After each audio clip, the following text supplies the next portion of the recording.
بنورنا الدنيا وننشر في الفضاء أملا ونعلي عزم همتنا فمن طلب العلا وصل.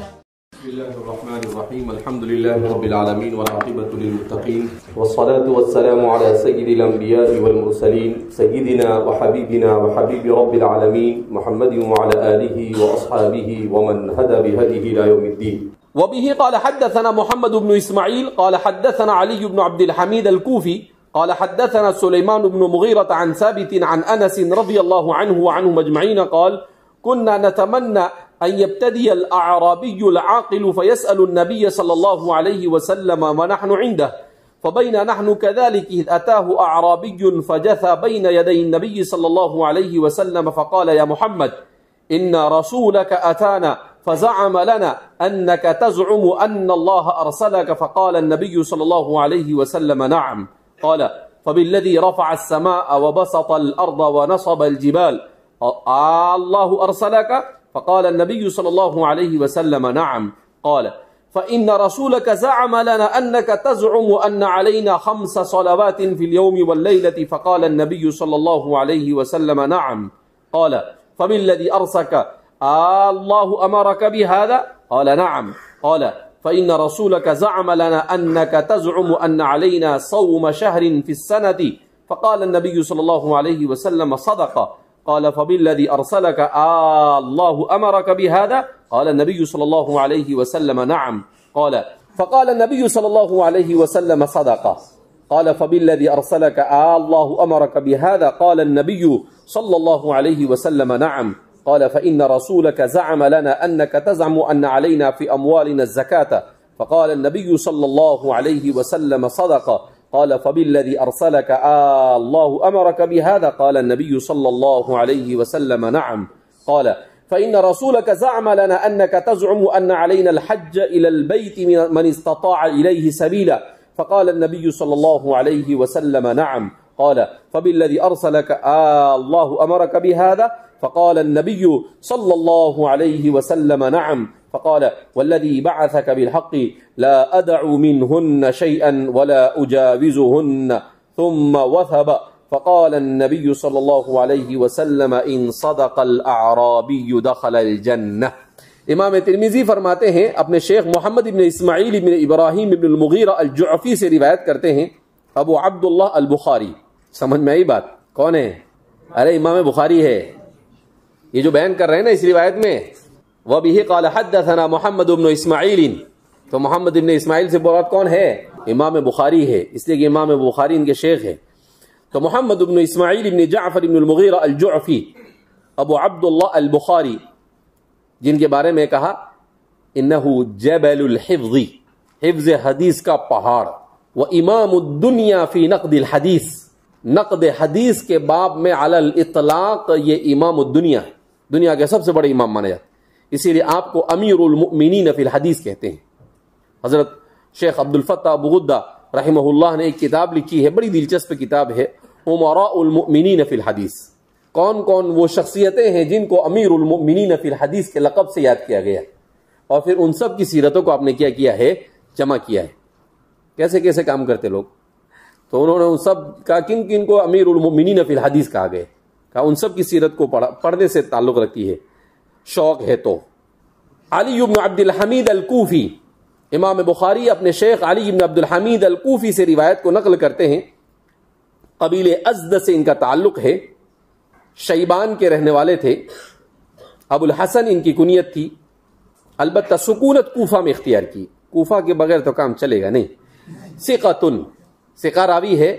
وکان ضریرا، البتہ آنکھ سے صاف نظر نہیں آتا تھا. اور تیسرے راوی ہے سلیمان بن المغیرہ القیسی البصری. چوتھے راوی ہے ثابت بن اسلم البنانی. اور پانچویں صحابی رسول خادم رسول سیدنا حضرت انس بن مالک رضی اللہ تعالی عنہ الانصاری. آپ کی کنیت ابو حمزہ کی. حضرات صحابہ میں سب سے اخیر میں آپ کا انتقال ہوا سن ہجری 92 میں یا 93 میں مقام بصرہ میں آپ کا انتقال ہوا۔ حضرت انس بن مالک رضی اللہ تعالیٰ عنہ یہ دراصل رسول اللہ صلی اللہ علیہ وسلم کے ننیال سے رشتے میں، آپ صلی اللہ علیہ وسلم جب ہجرت کر مدینہ منورہ تشریف لائے تو اہل مدینہ نے آپ کا پرتپاک استقبال کیا۔ طلع البدر علینا من ثنیۃ الوداع وجب الشکر علینا ما دعا للہ داعی۔ وہاں کے بچوں نے اسے گنگنایا، اور پھر جو بھی آتا تھا رسول اللہ صلی اللہ علیہ وسلم کی خدمت اقدس میں کچھ نہ کچھ اپنی حیثیت کے مطابق ہدیہ یا تحفہ پیش کرتا تھا۔ حضرت انس بن مالک رضی اللہ تعالیٰ عنہ کی والدہ حضرت ام سلیم رضی اللہ تعالیٰ عنہ كانت من بنی نجار، آپ کا تعلق قبیل بنی نجار سے تھا، اور آپ صلی اللہ علیہ وسلم کی والدہ محترمہ بی بی آمنہ، ان کا تعلق بھی بنی نجار سے تھا۔ آپ صلی اللہ علیہ وسلم کی دادی بھی مدینہ کی رہنے والی تھی، اور آپ صلی اللہ علیہ وسلم کی پردادی بھی مدینہ سے تعلق رکھنے والی۔ تو چونکہ آپ صلی اللہ علیہ وسلم کا دار الہجرہ بننے والا تھا، تو اللہ نے پہلے سے سب انتظام کر رکھا تھا کہ آپ صلی اللہ علیہ وسلم کی رشتہ داری کو مدینہ سے 3 نسلوں سے کیا تھا، منسلک کر دیا تھا۔ تو حضرت ام سلیم رضی اللہ تعالیٰ عنہ، جن کے سلسلے میں حضرات مورخین لکھتے ہیں من ازکی النساء فی عہد رسول اللہ صلی اللہ علیہ وسلم، رسول اللہ صلی اللہ علیہ وسلم کی زمانے میں جو عورتیں پائی جاتی تھی ان میں سب سے ذہین ترین عورت یہ 2 بہنیں تھیں، حضرت ام سلیم رضی اللہ تعالی عنہ اور حضرت ام حرام رضی اللہ تعالی عنہ۔ رسول اللہ صلی اللہ علیہ وسلم بعض مرتبہ قیلولہ کے لیے ان کے گھر پر تشریف لے جاتے تھے۔ رشتے میں آپ صلی اللہ علیہ وسلم کی خالہ ہوتی تھی دور سے، تو حضرت ام سلیم حضور کی خدمت میں آئی اور کہا کہ اللہ کے رسول صلی اللہ علیہ وسلم، رشتہ اور آپ کا نبی ہونا اور آپ کا مدینہ میں آنا، یہ سب اس بات کا متقاضی تھا کہ آپ کی خدمت میں کوئی اچھا سا تحفہ میں پیش کروں، لیکن میری حیثیت اتنی نہیں ہے کہ میں کوئی تحفہ آپ کو پیش کر سکوں۔ آپ کے ساتھ حضرت انس 10 سال کے تھے، 9 یا 10 سال کی عمر تھی۔ کہا یہ انس ہے، یہ میرا بیٹا ہے، یہ آپ کے لیے تحفہ ہے کہ یہ آپ کی خدمت کرے گا۔ کہا یہ آپ کے پاس رہے گا، صبح آپ کے اٹھنے سے لے کر رات میں آپ کے سونے تک آپ اس سے جو کام چاہے کرا سکتے ہیں، بس ایک گزارش ہے آپ سے کہ آپ اس کے لیے دعا کر دیجیے۔ تو اللہ کے رسول صلی اللہ علیہ وسلم نے خوشی کا اظہار کیا اور کہا کہ بڑا اچھا تحفہ ہے۔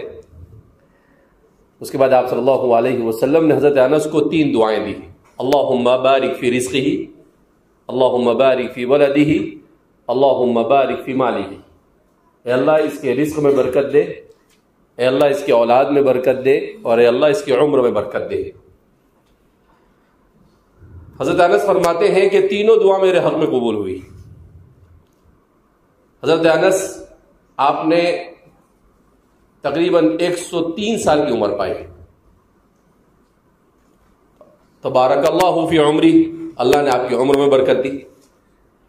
رسول اللہ صلی اللہ علیہ وسلم ان کو پیار سے یا ذل اذنین کہتے تھے، ان کے کان تھوڑے سے بڑے تھے، تو حضور کہتے تھے اے 2 کانوں والے، پیار سے حضور کو یا ذل اذنین کہہ کر پکارتے تھے۔ یہ فرماتے ہیں کہ آپ صلی اللہ علیہ وسلم کی میں نے 10 سال خدمت کی، مگر 10 سال میں کبھی ایک مرتبہ بھی حضور نے مجھے ٹوکا نہیں۔ کتنی مرتبہ؟ ایک مرتبہ بھی حضور نے ایسا نہیں کہا لما فعلت هذا ولما لا فعلت هذا، کہ آپ نے ایسا کیوں کیا اور آپ نے ایسا کیوں نہیں کیا۔ ہمارے مورخین اور محدثین فرماتے ہیں کہ ان میں دونوں کا کمال ہے۔ رسول اللہ صلی اللہ علیہ وسلم کا کمال یہ ہے کہ 10 سال میں کبھی آپ نے انہیں ڈانٹا نہیں، کبھی ان پر غصہ نہیں ہوئے۔ اگر ہو سکتا ہے اس عرصے میں کوئی چیز ایسی بھی ہوئی ہوگی جو حضور کے منشے کے خلاف ہو، مگر اس کے باوجود بھی آپ نے کچھ نہیں کہا. یہ آپ صلی اللہ علیہ وسلم انک لعلی خلق عظیم، انتہائی بلند اخلاق کا پتہ چلتا ہے. اور یہ بھی ہو سکتا ہے کہ سیدنا حضرت انس بن مالک نے ایسی خدمت کی ہو کہ موقع ہی نہ ملا ہو کہ کبھی انہیں ڈانٹا جائے. تو کہا کہ ایک طرف حضرت انس بن مالک کا بھی یہ کمال معلوم ہوتا ہے. حضرت انس بن مالک فرماتے ہیں کہ ایک مرتبہ اللہ کے رسول صلی اللہ علیہ وسلم نے مجھے کسی کام سے بھیجا. میں بچہ تھا 10 سال کا، راستے میں بچے کھیل لیتے، میں کھیلنا شروع کر دیا اور بھول گئے کس کام سے بھیجا. تھوڑی دیر کے بعد اللہ کے رسول صلی اللہ علیہ وسلم تشریف لائے تو آپ صلی اللہ علیہ وسلم نے مجھے کان پکڑ کر کہا کھیل رہے ہو؟ تو کہا مجھے یاد آیا فوراً. ایسا نہیں کہا کیوں نہیں گئے، کہاں گئے، نہیں. حضور نے پیار سے مسکراتے ہوئے مجھے کہا تو میں دوڑتا ہوا پھر اس کام کے لیے کیا ہو گیا، نکل گیا. تو حضرت انس بن مالک رضی اللہ تعالیٰ عنہ، اللہ نے ان کی عمر میں برکت عطا فرمائی. ہر دوسرے لوگوں کے باغ میں سال میں 1 مرتبہ کھجور آتی تھی اور حضرت انس بن مالک کے باغ میں 2 مرتبہ کھجور آتی. اللہم بارک فی رزقی، ان کے لیے رزق میں برکت کی دعا دی تھی. تو ظاہر سی بات ہے فرماتے ہیں کہ میرے باغ میں 2 مرتبہ کھجور آتی. کہ حضور نے کہا کہ ان کی اولاد میں برکت دے، تو ان کی زندگی میں ان کے ہوتے ہوئے حضرت انس بن مالک فرماتے ہیں کہ میرے بیٹے، پوتے اور پرپوتے وغیرہ کی تعداد میری نظر میں میرے حیات میں 170 سے تجاوز کر گئی. اچھی بڑی فوج تھی. تو کہا کہ میرے حق میں تینوں دعائیں کیا ہو گئی، قبول ہو. مکثر الروایہ صحابہ میں سے ہیں. سن ہجری 92 یا 93 میں بصرہ میں آپ کا انتقال ہوا. امام ابو حنیفہ رحمہ اللہ کا لقاء آپ سے ثابت ہے، اس لیے کہ امام صاحب کی ولادت سن ہجری 80 میں ہے اور کوفہ اور بصرہ یہ لگ کر بستیاں ہیں، ایک دوسرے سے قریب ہیں. امام صاحب فرماتے ہیں کہ میرے والد مجھے بچپن میں ایک مسجد میں لے گئے اور مجھے اپنے والد نے اپنے کاندھوں پر اٹھا رکھا تھا اور حضرت انس بن مالک سے ملاقات کروائی. تو حضرت انس بن مالک سے آپ روایتیں بھی نقل کرتے ہیں. مولانا لطیف الرحمن صاحب بہرائی جی اس وقت ہمارے علماء دیوبند کے بڑے محدثین میں ان کا شمار ہوتا ہے. انہوں نے ایک کتاب لکھی ہے جس میں امام صاحب کی ان روایتوں کو جمع کیا ہے جو آپ نے حضرات صحابہ سے براہ راست کی. حضرت عبداللہ ابن ابی اوفا رضی اللہ تعالیٰ عنہ سے روایت کی، حضرت انس بن مالک سے روایت کی، اور بھی 1-2 صحابہ ہیں، حضرت انیس، ان سے آپ نے روایت کی ہے. بہرحال حنفی ہے تو یہ بھی سب معلوم ہونا چاہیے. آپ امام ابو حنیفہ کے تابعی ہونے پر کسی کو کوئی شبہ نہیں کہ امام صاحب تابعی تھے، غیر مقلد ہے. اور اس طرح کے بعض لوگ ہیں یہ عجیب طرح کے الزام امام صاحب پر لگاتے ہیں کہ امام صاحب کو عربی نہیں آتی، تیرے باپ کو عربی آتی تھی. بولے امام صاحب کو حدیث نہیں معلوم تھی تو تیری دادی حدیث جانے گی. جس کو امام اعظم کہا گیا اور 1300 سال سے جس کی تقلید امت کا سب سے بڑا طبقہ کرتا ہے، امت کا 60 سے 70% طبقہ امام صاحب کی پیروی کرتا ہے. کتنا؟ 60 سے 70%. ہندوستان میں 20 سے 25 کروڑ مسلمان ہیں. تقریباً 95 سے 98% ہندوستانی کیا ہے؟ حنفی ہے. پاکستان میں 25 کروڑ مسلمان ہیں، سب کے سب کیا ہے؟ تقریباً 99% احناف. بنگلہ دیش میں 20 کروڑ مسلمان ہیں، سب کے سب کیا ہے؟ احناف. نیپال میں وہ بھی احناف.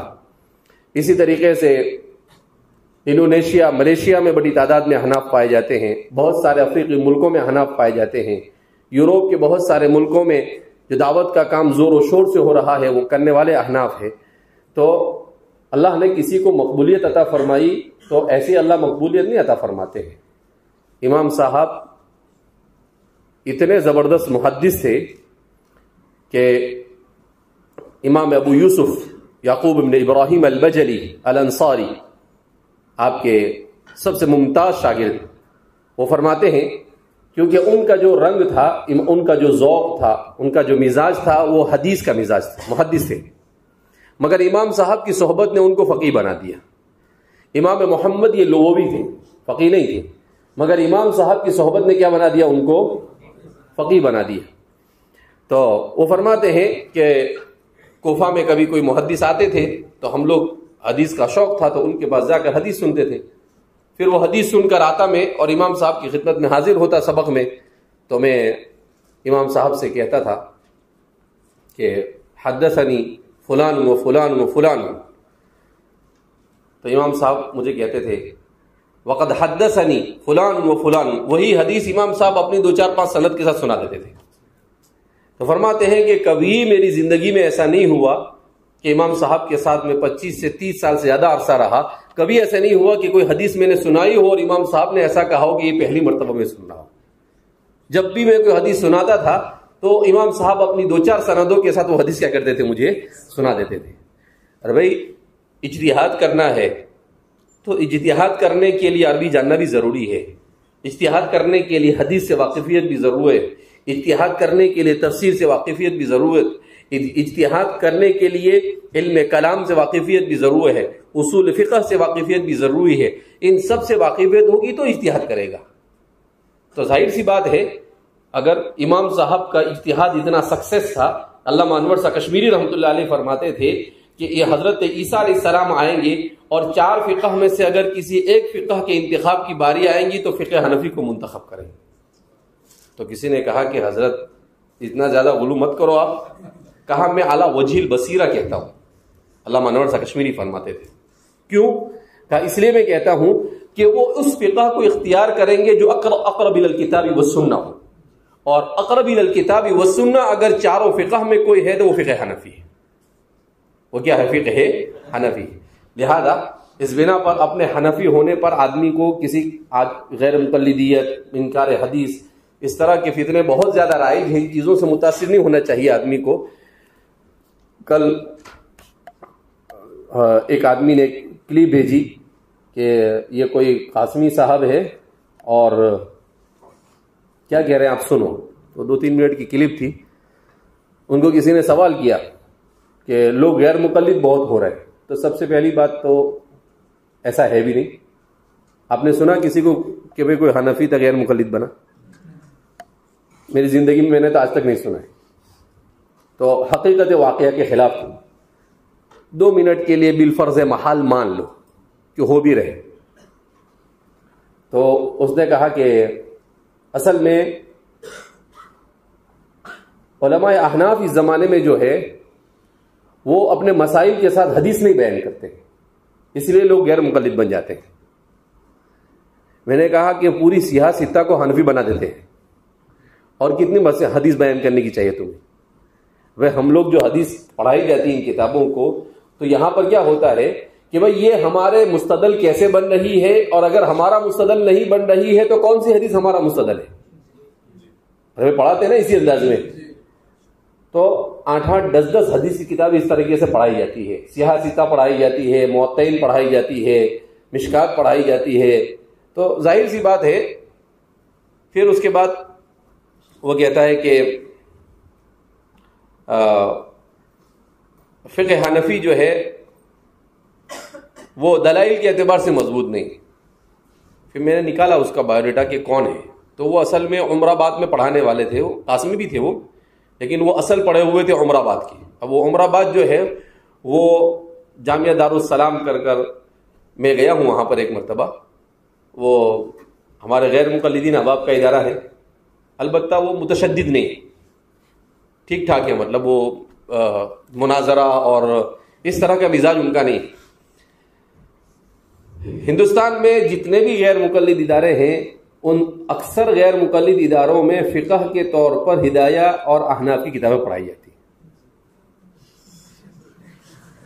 اور پڑھانے والے بھی ہمارے اداروں کے بڑے ہوئے ہوتے ہیں.